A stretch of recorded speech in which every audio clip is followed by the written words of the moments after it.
Hello everyone, I welcome in vision लोग। हमारा नया टॉपिक है आज ट्रेड इन एंशिएंट इंडिया। तो एंशिएंट इंडिया में ट्रेड देखेंगे और इंडिया के डोमिनेंस देखेंगे, जो हमारा प्री कॉलोनियल टाइम तक इंडिया का डोमिनेंस रहा है ट्रेड में। स्टार्ट करते हैं। तो इंडिया का डोमिनेंस जो आता है प्री कॉलोनियल टाइम, मतलब अंग्रेजों के आने से पहले तक इंडिया का जो काफ़ी ज़्यादा डोमिनेंस रहा है वर्ल्ड ट्रेड के अंदर। हम इस फिगर से एक देखने की कोशिश करेंगे कि जो इंडिया, जैसे हम देखते हैं कि 180, ठीक है। तो 1 एडी से जो हमारा टाइम पीरियड आता है अप्रॉक्सिमेट, कनिष्क वगैरह के टाइम पीरियड की बात है, उससे पहले का होगा, ठीक है।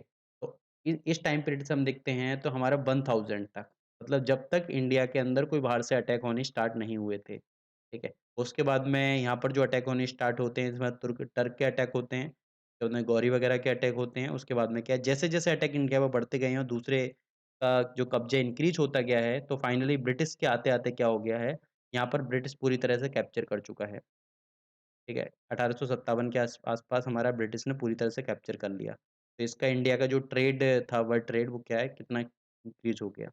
और यहाँ पर जो था, जो कैप्चरिंग से पहले क्या था, जो हमारा ट्रेड का वॉल्यूम आता है इतना, ठीक है। और जो इंडिया के अंदर स्टार्ट हो गए हैं, जो बाहर से अटैक वगैरह होने स्टार्ट हो गए हैं, तो ये टाइम पीरियड आता है हमारा इतना, तो ये भी हमारा क्या है, धीरे-धीरे उसी के रेशियो में धीरे-धीरे कम होता गया है इंडिया का ट्रेड। तो इंडिया का जो है स्टार्टिंग से इंडिया का काफ़ी ज़्यादा ट्रेड रहा है। इंडिया ने मसाले, कपड़े, क्लॉथ, कॉटन वगैरह के कपड़े वगैरह है, काफ़ी बड़े पैमाने पर प्रीशियस स्टोन वगैरह थे, काफ़ी बड़े पैमाने पर क्या है, बाहर की कंट्रियों को, जैसे मेसोपोटामियन सभ्यता है, यूरोप है, रोमन वगैरह है, इनको एक्सपोर्ट करता रहा है। और उस एक्सपोर्ट के बदले ही इंडिया को क्या है, उनके बदले में या तो सिल्वर मिलता था, ठीक है, या गोल्ड मिलता था। ठीक है, यहाँ से सामान बेचते थे और उसके बदले में इन्हें सिल्वर या गोल्ड मिलता था। तो इंडिया के भाई इसी की वजह से क्या है, धीरे-धीरे बहुत ज़्यादा गोल्ड इकट्ठा होना स्टार्ट हो गया और इसी वजह से इंडिया को बोला गया है सोने की चिड़िया। इसके पीछे यही रीज़न आता है, क्योंकि इंडिया का ट्रेड इतना ज़्यादा था, इस टाइम वर्ल्ड के अंदर देखेंगे तो वर्ल्ड के अंदर किसी कंट्री का ट्रेड ज़्यादा नहीं था, ठीक है? तो एप्रोक्सिमेट मैं बता सकता हूँ कि 1 एडी से लेकर, जो 1 एडी आता है, 1 एडी से लेकर 1000 एडी तक, 1000 एडी तक, ठीक है? मतलब यहाँ पर जो दिल्ली सल्तनत का जो राज स्टार्ट होगा, यहाँ तक, इस पीरियड से पहले-पहले की बात करें, तो इंडिया जो है वर्ल्ड में सबसे ज़्यादा ट्रेड करने वाला कंट्री रहा है। वर्ल्ड में सबसे ज़्यादा जीडीपी इंडिया की रही है, ठीक है? उसके बाद में धीरे-धीरे ये जीडीपी हमारी कम होती चली गई और चाइना वगैरह कंट्री की हमारी इंक्रीज़ होती गई। चाइना भी पहले तो इंडिया सेकंड फर्स्ट नंबर पे इंडिया आता था, सेकंड नंबर पे चाइना आता था। उसके बाद में क्या था, इंडिया जो है सेकंड नंबर पे आ गया, यहाँ पर चाइना फर्स्ट नंबर पे आ गया। उसके बाद में फिर यूएसए का उभार होगा और यूएसए हमारा फर्स्ट नंबर पे आ जाएगा। ठीक है? तो ये हमारा पूरा टाइम इसका रहा है, जो हमारे कॉलोनियल टाइम तक। तो हम देखते हैं जो ट्रेड एंशिएंट इंडिया है, तो एंशिएंट इंडिया में क्या-क्या ट्रेड होता था? इंडिया का जो ट्रेड रिलेशन रहे हैं, वो Egypt, Babylon, Roman, Greek empire के साथ इनके पुराने रिलेशन रहे हैं ट्रेड। तो यहाँ पर मैरीटाइम ट्रेड के भी हमें प्रूफ मिलते हैं।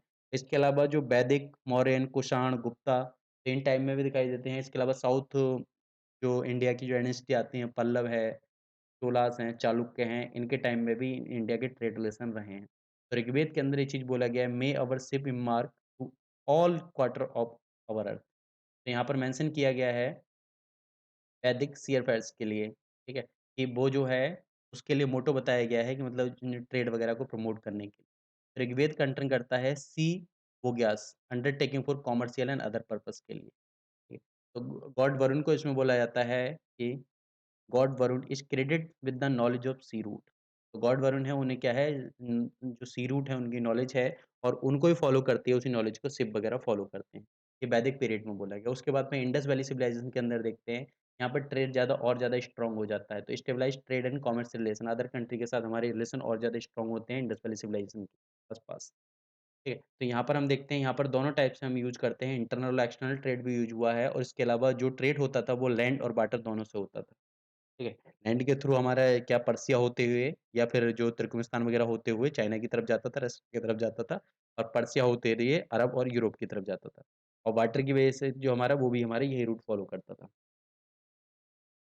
ठीक है? तो उस ट्रेड के बलबूते क्या है, इंडिया की जो इकॉनमी थी वो धीरे-धीरे इवोल्यूशन हुआ है इंडिया के, जैसे हम एक चार्ट में देख चुके हैं इंडिया की इकॉनमी का क्या रहा है हमारा। ठीक? तो इंडिया क्या है, धीरे-धीरे क्या था, इंडिया एक बिज़नेस सेंटर ऑफ वर्ल्ड बन गया था टाइम के साथ। तो हड़प्पा और मोहनजोदड़ो जैसे हमारे क्या है, यहाँ पर एक बड़े कमर्शियल टाउन स्टेबलाइज़ हुए। क्योंकि शहर जभी बनते हैं जब हमारा ट्रेड बहुत ज़्यादा सरप्लस हो या ट्रेड में स्ट्रॉन्ग होगा, इकॉनमी हमारी बूस्ट होगी, तभी जो है बड़े-बड़े शहर बनते हैं। ठीक है? तो जो हड़प्पन वगैरह रहे हैं, उनमें भी दिखाया जाता है कि सील, टैबलेट, अमरूद वगैरह उनके जो पोर्ट वगैरह मिले हैं, जैसे लोथल है। लोथल पोर्ट पे भी ये चीज़ें मिली हैं, ठीक है? लोथल पोर्ट पे भी तो वहाँ पर ये चीज़ प्रूफ मिली है इस चीज़ की कि वहाँ पर क्या है, जैसे Lothal one of the biggest port town बोला जाता है। यहाँ पे भी ह्यूज डॉकयार्ड बनाया गया था आउट ऑफ ब्रिक्स, ब्रिक्स की हेल्प से। यहाँ पर एविडेंस मिले हैं, सील वगैरह के एविडेंस मिले हैं कि Indus valley civilization mostly in Lothal dockyard, ठीक है? उसमें फाउंड होते हैं कि यहाँ पर एविडेंस मिले हैं मेसोपोटामियन सील के। इसका मतलब मेसोपोटामिया की सील यहाँ पर है, ठीक है? तो मेसोपोटामिया से दिन का इंडिया का ट्रेड होता होगा और यहाँ पर ट्रेड के लिए जो यूज़ होता था, वो बार्टर सिस्टम यूज़ होता था वस्तु विनिमय। बार्टर सिस्टम मतलब जिसको जो ज़रूरत होती थी वो ले जाता था, बाकी उसमें रिप्लेस कर लेते थे, इस टाइप से यूज़ होता। तो एंशिएंट टाइम में हम देखेंगे तो यहाँ पर जो ट्रेड होता था इंडिया के अंदर जो मेनली एक्सपोर्ट रहा है वो सिल्क का, कॉटन का, शुगर, प्रीसियस मेटल इनका रहा है। लेकिन धीरे-धीरे यही चीज़ क्या हो गई एक्सपोर्ट टू स्पाइस, स्पाइस का जो हमारा एक्सपोर्ट होना स्टार्ट हो गया। ठीक है? स्पाइस मतलब मसाले वगैरह का एक्सपोर्ट होना स्टार्ट हो गया जिसको बोला गया है स्पाई रूट। एक स्पाई रूट निकल के आता है, जो अरेबियन सी के थ्रू हमारा जाता है। तो इंडियन कमोडिटी ग्रेडिएंट डिमांड तो इसकी जो डिमांड थी रोमन वर्ल्ड वगैरह में काफ़ी ज़्यादा डिमांड रही है इसमें, परफ्यूम, स्पाइस वगैरह इनकी सबकी काफ़ी ज़्यादा चीज़ों में डिमांड रही। तो उसके बदले में क्या थे जो रोमन ट्रेडर थे वो गोल्ड या सिल्वर देते थे और यहाँ से जो माल लेके जाते थे। मतलब करेंसी तो थी नहीं तो गोल्ड और सिल्वर की फॉर्म में जो है इंडिया क्या है एक्सपोर्ट करता था और बदले में क्या है उसे गोल्ड और सिल्वर वगैरह उसे मिलते थे। मॉडर्न टाइम में हम देखेंगे मॉडर्न टाइम में भी काफ़ी ज़्यादा मैन्युफैक्चरिंग एक्टिविटी इंक्रीज़ हुई हैं और ग्रीक राइटर इस चीज़ को लिखे हैं कि manufacturing of chariot, wagon, arm, agriculture implementation, building of ship, ठीक है? इसको ग्रीक राइटर इस चीज़ को मेंशन कर रहे हैं कि मॉडर्न टाइम में ये चीज़ें काफ़ी ज़्यादा बढ़ गई थी। गुप्ता एज में भी आता है, गुप्तन रूल में भी आता है, यहाँ पर भी क्या है, यहाँ पर जो रू पहले क्या था सिर्फ वेस्टर्न कोस्ट में ज़्यादा ट्रेड होता था। लेकिन गुप्ता पीरियड के बाद में ईस्टर्न और वेस्टर्न दोनों कोस्ट पे ट्रेड होना ज़्यादा हमारे स्टार्ट हो गया था। अमरावती आती है, एक बंगाल के अंदर एक जगह आती है और कावेरीपत्तनम और टोंडई तमिलनाडु के अंदर आती है। ये हमारे उस टाइम के प्रिंसिपल पोर्ट रहे हैं, जिन पे बहुत ज़्यादा ट्रेड होता था, ठीक है? जो हम एक्सपोर्ट करने के लिए हम यूज़ करते थे। ठीक है, इसके बाद में अरब की विज़िटिंग होती है, अरब वगैरह यहाँ पे विज़िट करना स्टार्ट हुए वेस्टर्न कोस्ट में। वो परचेज़ करते थे टीक, ड्रग्स, वो परफ्यूम, सॉक्स वगैरह, ठीक है? इसके ब्लैक सॉल्ट, स्पाइस वगैरह ये सारी चीज़ें क्या है, वो ले यहाँ से लेके जाते थे, अरब कंट्री से लोग आते थे, ठीक है? तो उनके साथ भी काफ़ी ज़्यादा रिलेशन बन गए। तो उसके बाद में फाइनली वास्को डी गामा का अराइवल होता है और वास्को डी गामा के अराइवल होने की वज़ह से क्या हुआ, कि यहाँ पर जो यूरोप और इंडिया के ट्रेड काफ़ी हद तक बढ़े, लेकिन धीरे-धीरे क्या था, इन्होंने यहाँ पर राज करना स्टार्ट कर दिया और वहीं से क्या है इंडिया का पूरा डोमिनेंस जो है खत्म होना स्टार्ट हो गया। तो प्री कॉलोनियल टाइम तक इंडिया का डोमिनेंस रहा है, कॉलोनियल टाइम में इंडिया का डोमिनेंस धीरे-धीरे खत्म होना स्टार्ट हो गया था। ठीक है? तो उनके जो इंडिया के जो यूरोप वगैरह में जो इंडिया के सामान होते थे, जैसे प्रिंटेड कॉटन टेक्सटाइल वगैरह हो गए, काफ़ी ह्यूज अमाउंट पे क्या थे पॉपुलर थे वहाँ पर, इम्पोर्ट करते थे वो लोग इनको। जो रिच पीपल जो राजा-रानी वगैरह जो होते थे, राज परिवार के जो लोग होते थे, वो भी इन चीज़ों को परचेज़ करते थे, ठीक है?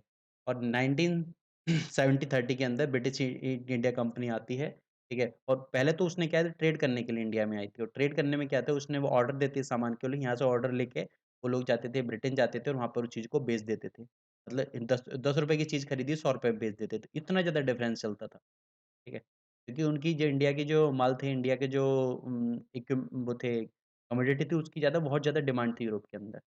तो 1970-30 के आस-पास ही क्या है इसने 5,89,000 पीस ऑफ द क्लॉथ का ऑर्डर दिया था। ठीक है। तो यहाँ पर अलग-अलग टाइप की वैरायटी 98 टाइप की वैरायटी कॉटन और सिल्क प्रोडक्ट की अलग-अलग टाइप की वैरायटी होती थी। ठीक है? जिनका उन्होंने जो जो ब्रिटिश वगैरह थे वो यहाँ पर ऑर्डर देते थे और बनवा के लेके जाते थे और वहाँ पर जो है हाई रेट में ठीक है, हाई प्राइस में बेच देते थे। ठीक है? तो धीरे-धीरे क्या है इंडिया के टेक्सटाइल की क्या है जो पॉपुलैरिटी इंक्रीज़ होती चली गई इसकी वजह से क्या थे बाकी जो लोकल वूल वगैरह, सिल्क वगैरह मेकर थे इंग्लैंड के, वो इस चीज़ के विरोध में आने स्टार्ट हो गए और धीरे-धीरे देखिए धीरे क्या था, ब्रिटिश ने धीरे-धीरे यहाँ पर उस चीज़ को कैप्चर करते चले गए, उन्होंने एरिया कैप्चर करना स्टार्ट कर दिया और वहाँ पर जो इंडस्ट्रियल रिवॉल्यूशन भी साथ में स्टार्ट हुआ, इंडस्ट्रियल रिवॉल्यूशन स्टार्ट होने के साथ में क्या हुआ, इंडिया का जो माल बाहर जाता था, उस माल पे उन्होंने हाईली टैक्स लगाने स्टार्ट कर दिए ताकि इंडिया का माल बहुत ज़्यादा महँगा हो गया और जो उनका माल था, वो बहुत ज़्यादा सस्ता हो गया ड्यू टू इंडस्ट्रियल रिवॉल्यूशन। तो इस वजह से हमारा क्या था, इंडिया का जो ट्रेड बैलेंस था वो धीरे-धीरे बिगड़ता चला गया और आज हम जिस कंडीशन में पहुँच चुके थे आज़ादी से पहले, उस कंडीशन में हम धीरे-धीरे पहुँच गए। तो ये था हमारा इंडिया के एंशिएंट इंडिया में जो ट्रेड हमारा रहा है और इंडिया का डोमिनेंस जो रहा है प्री कॉलोनियल टाइम तक के लिए। Thank you everyone.